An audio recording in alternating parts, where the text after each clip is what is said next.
누가복음 15장 30절 말씀, 아버지의 살림을 장녀들과 함께 삼켜버린 이 아들이 돌아오매 이를 위하여 살찐 송아지를 잡으셨나이다. 아멘. 여기에 있는 이제 아버지의 아들이 둘이 있었는데, 하나가 큰 아들이에요. 하나가 작은 아들이고, 근데 작은 아들이 아버지 살림을 반 나눠달라고 해가지고 나가서 다 이제 먹어버린 거예요. 그래서 이제 집에 있는 그 형이 생각할 때, 이 동생은 나쁜 놈이란 말이에요. 생각할 때요. 근데 이 동생이 어느 날 돌아온 거예요. 돌아왔는데 이 동생을 위해서 아버지가 막 잔치를 한 거죠. 그러니까 이 형이 생각할 때 화가 났어요. 그래서 화나서 얘기하는 겁니다. 아버지의 살림을 장녀들과 함께 삼켜버린 이 아들이 돌아오매 이를 위하여 살찐 송아지를 잡으셨나이다. 아버지, 이럴 수 있습니까? 이런 말이죠. 아버지, 이럴 수 있습니까? 네.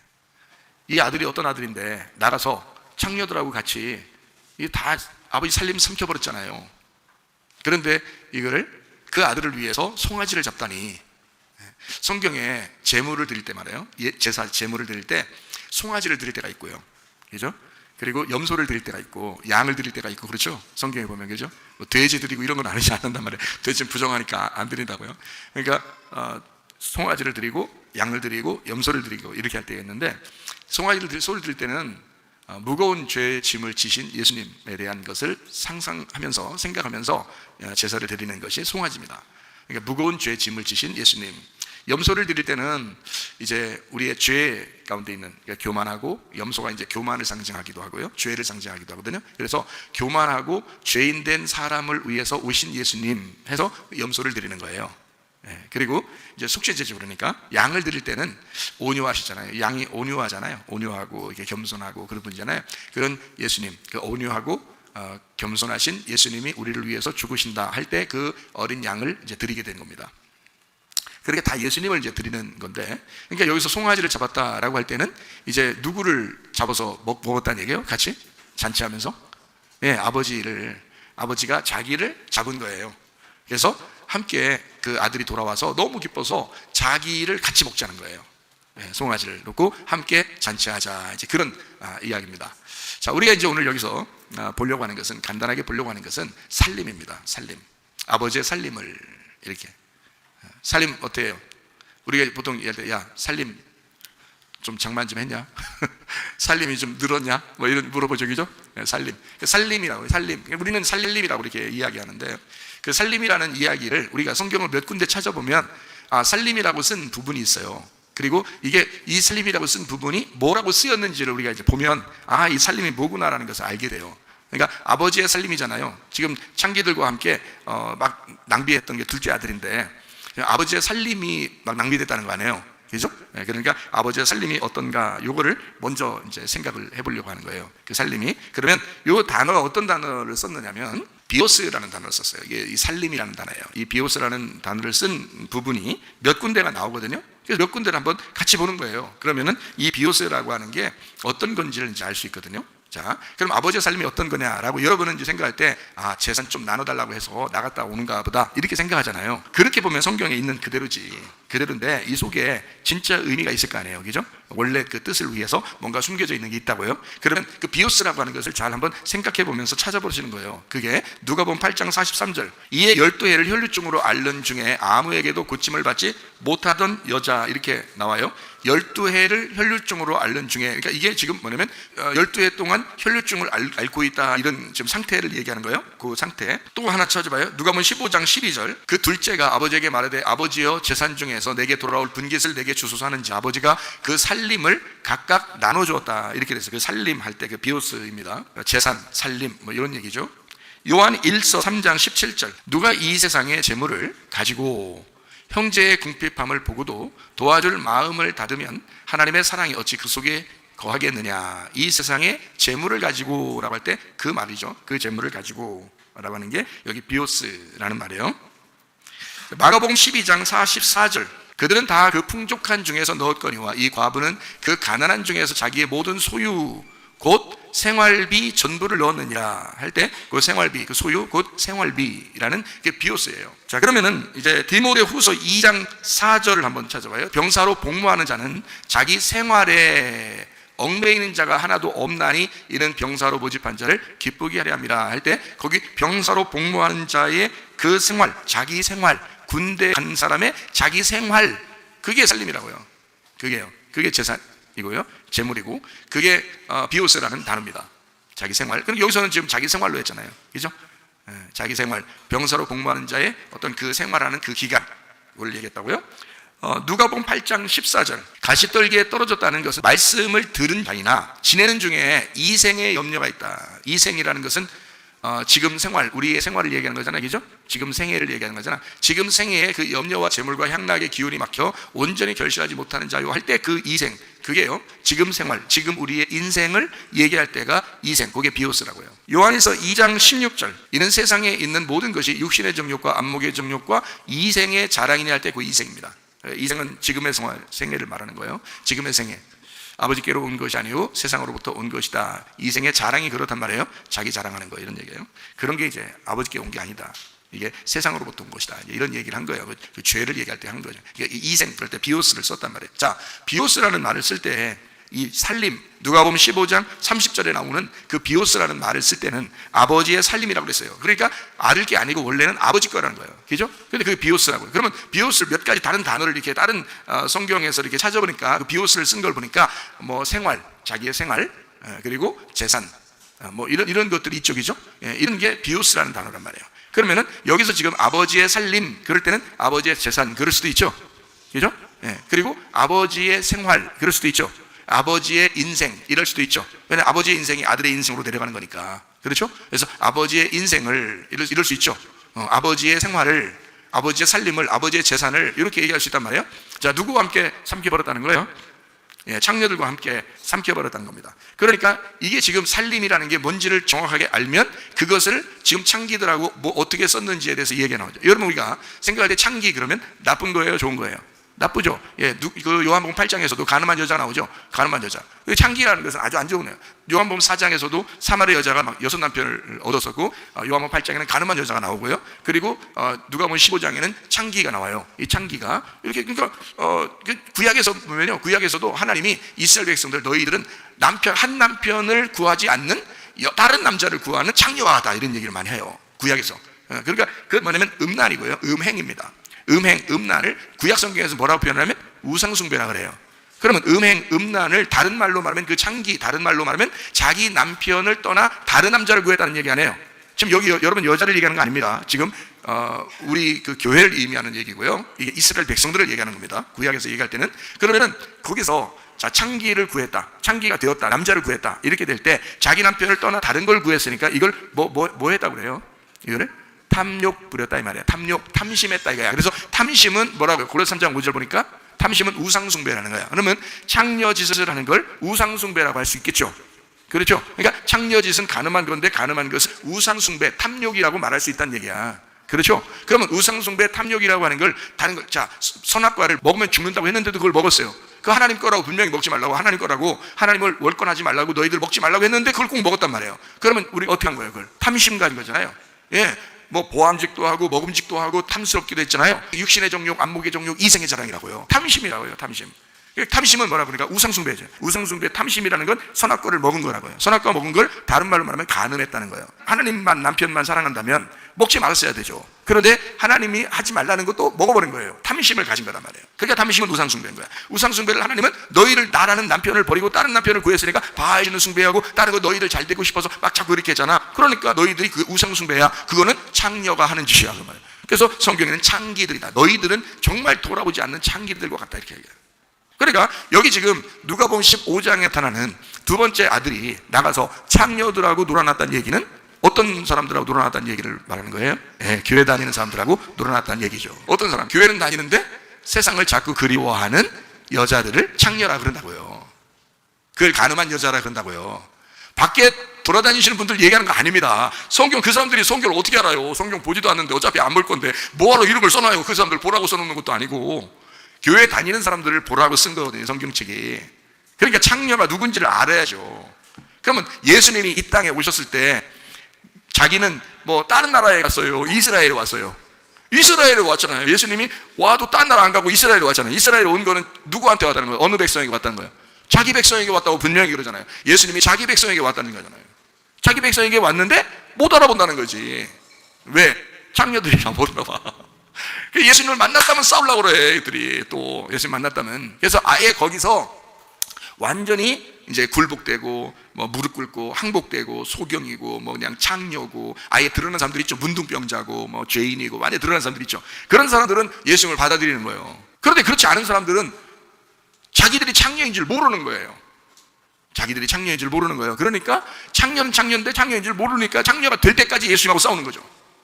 근데 창녀인데 창녀가 아닌 것처럼 생각된 사람들이 예수님을 죽인 거예요. 창녀들이 죽인 게 아니고, 진짜 창녀가 죽인 게 아니고, 창녀는 같이 놀아먹는 거야. 에? 같이 놀아요. 예수님하고. 예수님을 신랑 삼는다고. 예수님하고 같이 논다고요.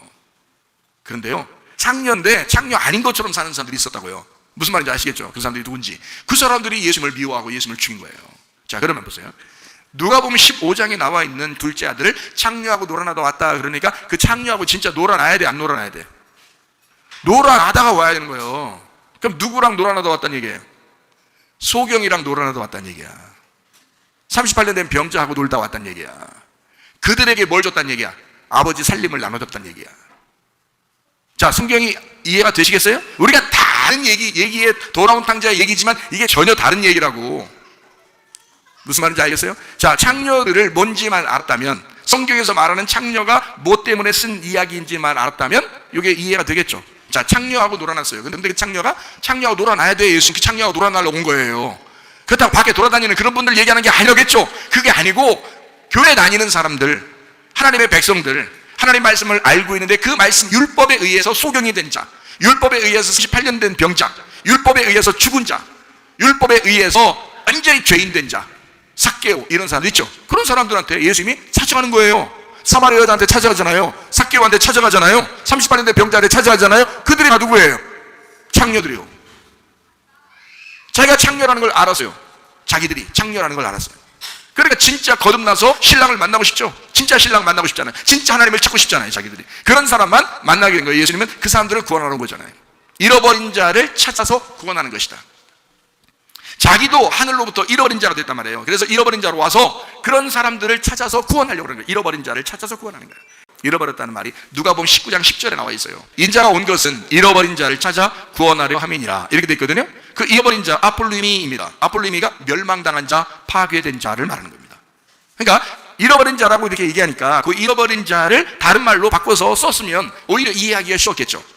인자가 온 것은 멸망당한 자를 찾아서 구원하려 함이라. 인자가 온 것은 파괴된 자를 찾아서 구원하려 함이라. 이렇게 돼야 되는 거거든요. 단순히 잠깐 잃어버렸다가 찾고 이런 게 아니란 말이에요. 완전히 죽어버린 자를 찾아서 구원하려 함이라. 이렇게 말했어야 되는 거거든요. 그게 아폴리미라는 단어입니다. 근데 이 단어를 누가복음 15장에 똑같이 썼어요. 누가복음 15장에 32절 말씀. 이 네 동생은 어떻게 했다고? 죽었다가 살아났대요. 죽었다가 살아났으며 내가 잃었다가 얻었기로. 그러니까 죽었다가가 어떤 거랑 똑같은 거예요. 잃었다가랑 말하고 똑같은 거죠. 죽었다가 살아났다. 죽었다가 부활했고 잃었다가 얻었다는 거야. 잃었다는 말이 아폴리니입니다. 그러니까 주님이 오신 목적은 잃어버린 자를 찾는 거잖아요. 자, 아버지의 마음은 어디에 있는 거예요? 잃어버린 자를 찾는 거예요. 자, 여러분의 마음이 파괴됐습니까? 여러분이 막 죽을 것 같습니까? 힘듭니까? 고통스럽습니까? 그 사람들을 찾으러 온 거예요. 하나님은. 주님은 그것 때문에 오신 거라고요. 자기 살만한데 그거 아니라고요. 자기 살만하면 눈물이나 나겠어요? 죽겠는 사람들이 있어요. 그런 사람들 주님이 찾아오십니다. 죽었다가 살아났다, 잃어버렸다가 얻었다는 거예요. 이게 아폴림이 되었다, 멸망당했다, 파괴됐다가 내가 다시 건축해서 얻은 거야. 이런 말이에요. 우리가 즐거워하고 기뻐하는 것이 마땅하지 않냐. 아버지의 말입니다. 이게 아버지의 말씀, 그죠? 아버지가 그렇게 말하는 거예요.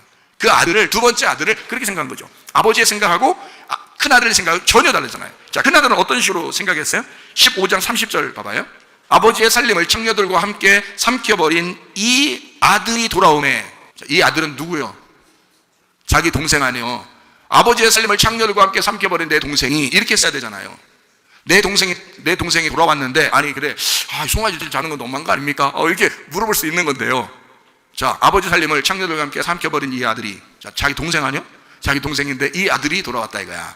그러니까 아버지 아들이요, 아버지 아들. 내 동생은 아니고 기분 나쁘다 이거야. 그랬더니 아버지가 32절에 뭐라 그랬다고요? 이 네 동생이, 야, 너하고 이 동생하고 하나야. 어? 둘이 어떻게 돼? 너 이 동생 보고 아버지 아들이요 돌아가잖아요. 이렇게 얘기했지만 나는 너하고 이 동생을 둘을 나누어서 생각해 본 적이 없어. 너하고 이 동생이, 자, 너 봐봐라. 이 동생이 돌아왔잖아. 네 동생이야. 아버지 아들이기도 하지만 네 동생이 돌아왔잖아. 네 동생이 죽었다 살아났잖아.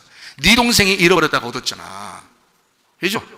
그러니까 기뻐하는 게 마땅한 거 아니야. 너도 함께 즐거워하는 것이 마땅한 거 아니냐, 그런 말이잖아요. 네. 자, 아버지하고 아들의 생각이 전혀 다르죠. 그러니까 아버지의 살림은 결국에 여러분과 제가 창기라는 것만 제대로 알았으면, 아버지의 살림은 가서 낭비해야 돼요, 안 해야 돼요? 낭비하고 와야 되는 겁니다. 자, 보세요. 여러분, 살림이 이제 아까 비오스라고 그랬죠. 비오스라는 단어가 무슨 단어냐면, 비오스라는 단어는 생명이라는 단어입니다. 생명이라는 단어예요. 그 단어가요. 생활이라는 단어도 돼요. 생명이니까 생명을 가지고 생활하는 거지 뭘.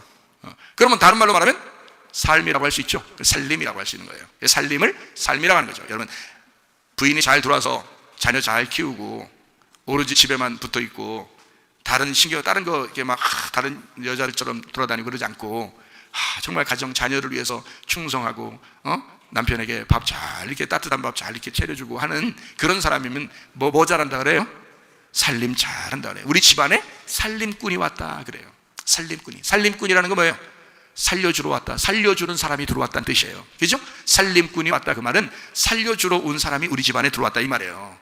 예, 그러니까 내 자식, 내가 정말 눈에 넣어도 아깝지 않고 아프지 않은 그런 아들을 위해서 살림꾼이 들어와가지고 세상에 내가 해야 될 모든 일들 짐을 다 덜게 이 살림꾼이 와서 내 아들을 그렇게 도와주고 하고 있으니까 얼마나 살림꾼이냐. 정말 살림꾼이 들어왔다 이렇게 얘기할 거 아니에요.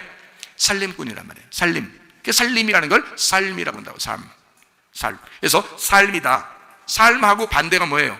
죽음이에요. 삶하고 반대가 죽음이에요. 그러니까 살림꾼 반대가 뭐예요? 사망꾼이에요.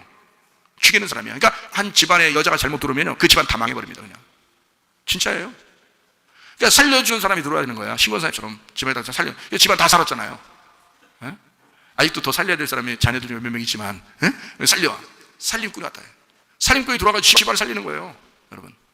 그러니까 이게 살림이 있고 아니면 사망이 온다 이 말이에요.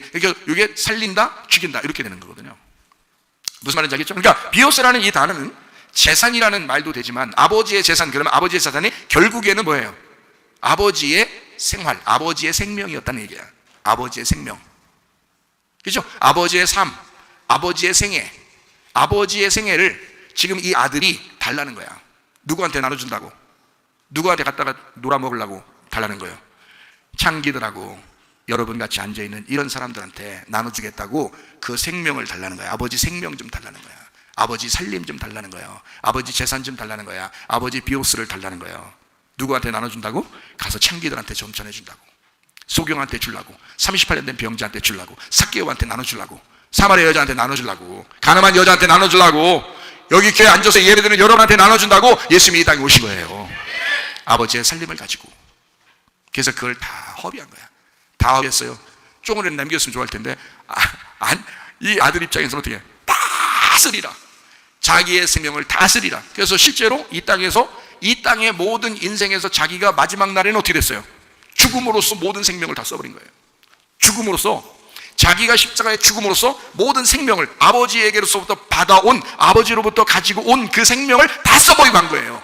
맞죠? 이 땅에 이 창녀 같은 인간들에게 와서 자기의 생명을 다 나눠주고 그 피를 다 땅에 쏟아버리고 그리고 가신 거라고요. 이해가 되시겠어요? 네. 아버지에게 돌아갔잖아요. 자, 하늘에서 잔치하겠어요, 안 하겠어요? 하죠. 근데 율법자들은 생각할 때 어떻게 해요? 예수님을 끝까지 조롱하죠. 끝까지 율법적으로 잣대를 딱 댄다고요. 그래서 선과 악으로 나눈다고요. 그게 부정하다고 자꾸 얘기하는 거예요, 율법자들은요. 근데 하나님 아버지 입장에서는 어떻다고요? 야, 율법과 복음은 하나였던 거야. 모세와 예수님이 오신 것은 하나였던 거야. 구약과 신약이 있었던 것은 하나였던 거야. 말씀은 하나로 엮었었던 거야. 한 집안의 말씀이었던 거야. 형과 동생은 하나였던 거야. 그러니까 네 동생은, 자, 이 아들은, 자, 큰 아들은 이 동생 보고 아버지 아들이 돌아왔잖아. 근데 송아지 잡아요? 기분 나빠. 이랬지만 아버지는 어떻게 했다고? 네 동생이잖아. 그러면 네 동생이니까 돌아왔으니까 난 둘이 합해졌어. 너무너무 행복해. 우리 집안에 떨어져 나갔다가 떨어져 나갔다가, 한 아들이 떨어져 나갔다가 돌아와서 하나가 됐잖아. 아버지 입장 생각해봐. 얼마나 행복한 일이야. 네 동생이 왔잖아, 네 동생이. 예, 이게 아버지 마음이었다고요. 그러니까 우리를 위해서 반쪽짜리를 구하려고 신부를 구하러 내려갔던, 창녀를 신부 만들려고 내려갔던 예수님이 돌아오신 거예요. 그러니까 거기서 하늘에서 어떻게 잔치하죠. 하늘에서 잔치하고 막 새 옷 입히고, 흰 세마 보죠. 새 옷 입히고, 그리고 가락지를 끼워주고 하나님의 상속자가 되게 했다. 그 부활의 주님을 여러분과 저도 마찬가지예요. 여러분과 제가 진실로 주님 안에서 살림꾼들이 되셔야 합니다. 우리를 만나는 사람들에게 비판하거나 판단하거나 정죄하지 말고 살려주는 역사. 한 사람들에게, 어떠한 사람들에게도 얘기할 때 살려주는 역사, 살림꾼으로서 삶을 얘기하란 말이에요. 살림을 얘기하란 말이에요. 살림을 나눠주란 말이에요. 여러분이 가지고 있는 삶이 어떤 거니까? 비었으니까, 하나님의 아버지의 생명이니까, 아버지의 살림이었으니까, 아버지 건데 뭘. 여러분이 사는 태어날 때부터 지금까지 우리의 삶은 다 아버지 것인데요. 우리가 거듭나서 교회에서 예배드리는 우리의 삶은 아버지의 것인데요. 아버지가 우리에게 생명을 주셨으니, 아버지가 살림을 주셨으니, 그 살림을 우리가 나누는 것이 마땅한 게 아니냐. 아버지의 삶을 나누자 이 말이에요. 아버지의 살림을 나누자 이 말이에요. 그렇게 살림을 나누다가 주님 만나는 삶 되시길 바랍니다.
기도합니다. 우리 주님은 하늘 영광 버리시고 이 땅에 오셔서 우리같이 창기 같은 우리들을 위하여 아버지의 살림을 다 써버리고 돌아가신 우리 하나님, 예수 그리스도가 우리를 위해서 죽으셔서 우리의 생명을 살리고자, 우리를 신부 만들고자 그렇게 하신 예수 그리스도를 우리는 찬양하지 않을 수 없습니다. 우리 하나님 아버지, 우리의 생애 가운데 나의 살림을 아버지의 살림이 되어서 아버지의 살림을 나눠주시는 주의 사람